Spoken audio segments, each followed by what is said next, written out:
Good afternoon.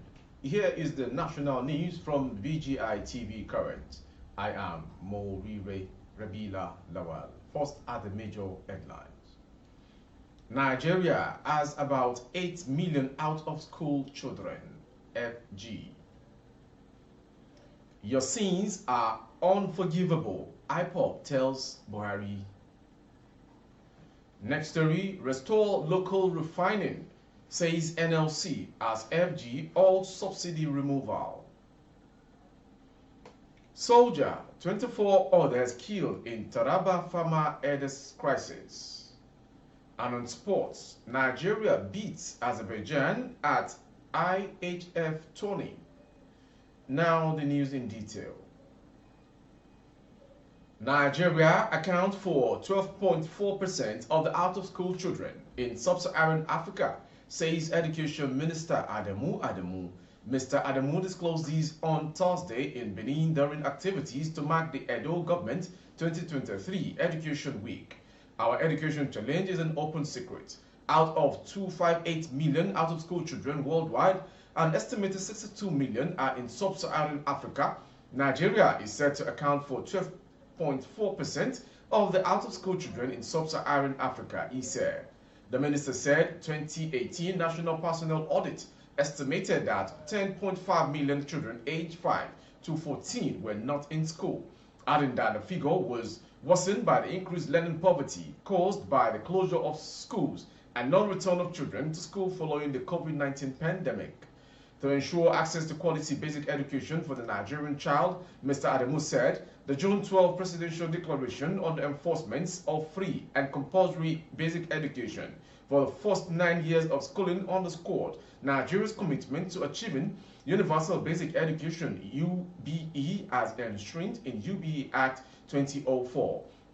It listed the strategic programs to achieve the federal government commitment to include the Better Education Service Delivery BESDA, Adolescent Girls Initiative for Learning and Empowerment AGILE IDEAS program, and the Program Transformation Education System at state level. Education is one of the most important investments in a country and can make it a profit. It is a powerful agent of change which improves health, livelihoods, contributes to social stability, and drives long-term economic growth, Mr. Adamu stated. The return on investment in education is very high, therefore, there must be no compromise on quality education. He stressed that a major public and policy priority for the medium-term national development plan remains to improve access to quality education in the country. The minister, however, commended the Edo government for improving the education sector and charged other states to follow suit. Going on to the next story. Outlawed indigenous people of Biafra, IPOB, has reacted to an apology from President Muhammadu Buhari calling on Nigerians to forgive him for whatever oath he may have inflicted on them in the 8 years in power. The pro-Biafran group, in a statement on Wednesday issued by its media and publicity secretary Emma Powerful, took a swipe at the president's apology, saying Buhari's sins are too numerous and grave to be forgiven. The Igbo separatist group said Buhari would not be saved from the atrocities he committed against Nigerians in the 8 years he has been in the saddle as Nigeria's president. His crimes will find him out by the time he finishes relocating, the group stated. IPOB will continue to expose him because we know that he is from Niger Republic. Before now, nobody believed IPOB, and currently, the fake Buhari or the imposter has made it open that he is going back to where he came from. So this man wants Nigerians to forgive him for the killing of indigenous people, terrorists, ethnic cleansing, destabilizing the country, Fulani encroachment, nepotism, national treasury looting, public deception, and many unforgettable and unforgivable crimes as a pseudo-president, the group said. And to the next story on the national news. The National Economic Council, NEC, yesterday suspended the planned removal of subsidy on petroleum products by the end of May by President Muhammadu Buhari's administration. Recall that the federal government had said petrol subsidy would be removed at the end of May to be executed by the incoming government. The Minister of Finance, Budget and National Planning, Mrs. Zainab Ahmed, disclosed these while briefing State House correspondents at the end of the NEC meeting presided over by Vice President Yemi Osinbajo at the Presidential Villa, Abuja.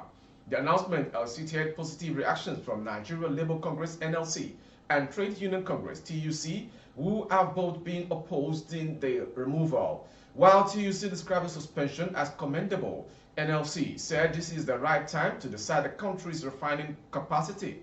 Similarly, the Center for the Promotion of Private Enterprise (CPPE) asked the federal government to leave the removal of petrol subsidy to the incoming government. But speaking on the suspension, the finance minister explained that the removal of subsidy would likely take effect in June because the Petroleum Industrial Act (PIA) and the 2023 budgets provided for subsidy till June. Hence, any delay might require amendment of the PIA and the budget provision. Going on to Taraba State. A soldier and 24 other residents of Usa and Takum local government areas of Taraba State are said to have been killed so far in the unending feud between Kuteb farmers and others in the state. This is according to the police public relations officer in Taraba State, Abdullahi Usman. He said the military officer was ambushed and killed, while the 24 other persons are either Kuteb or Fulani extractions. The military officer, who was from the checking point coming back to 93 Battalion Barrack, was ambushed and killed, though nothing was taken from him. His motorcycle, and luckily he has no rifle on him, Usman stated. He was killed by unknown persons and an investigation has been launched to unravel those behind the killing.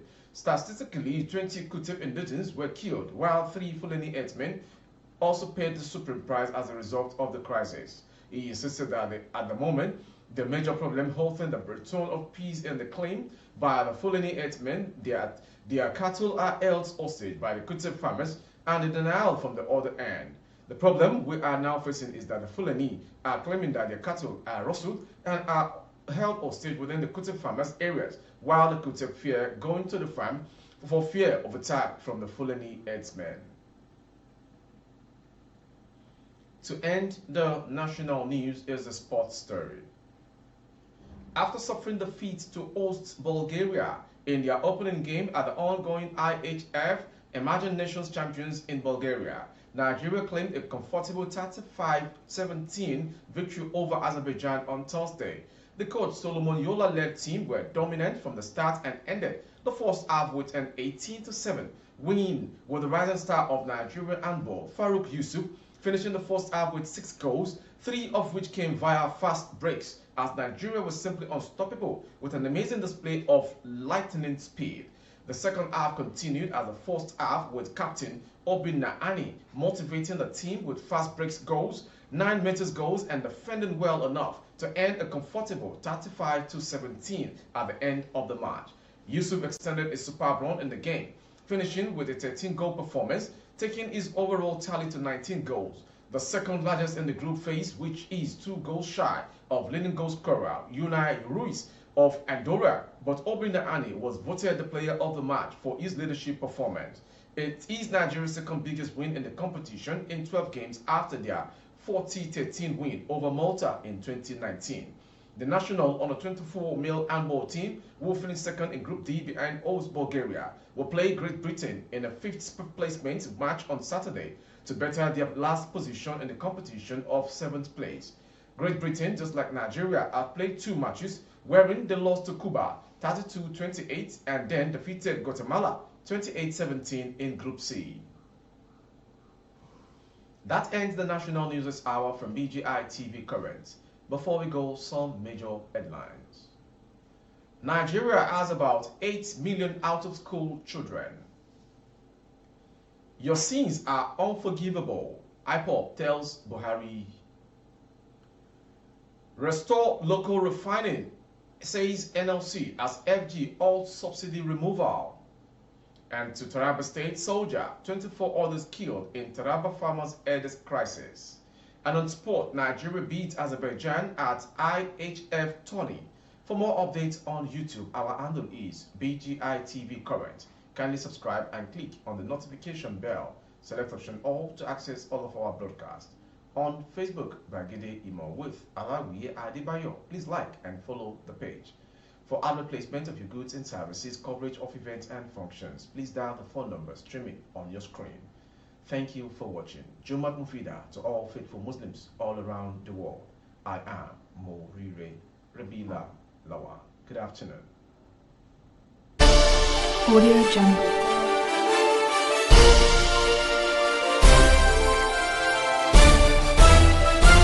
Audio Jungle. Audio Jungle.